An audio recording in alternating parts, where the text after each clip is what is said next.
Luxe, glamour i cinema, molt de cinema.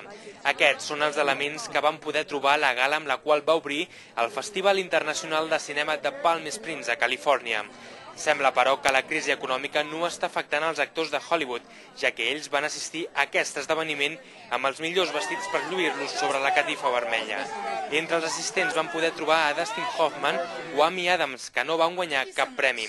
Anne Hathaway va ser reconeguda com la millor actriu, Dakota Fanning per la seva evolució i Sean Penn per millor actor de l'any. Aquest últim, però, va ser rebut amb xiulades per no voler posar-se davant els fotògrafs i les càmeres de televisió. La pel·lícula Revolutionary Road va ser guardonada pel millor repartiment.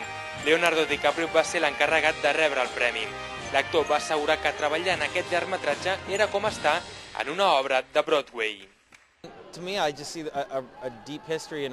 Només estic fent el que sé fer, que és fer pel·lícules, i espero aconseguir que la gent vagi a veure-les, perquè jo pugui continuar fent més cinema.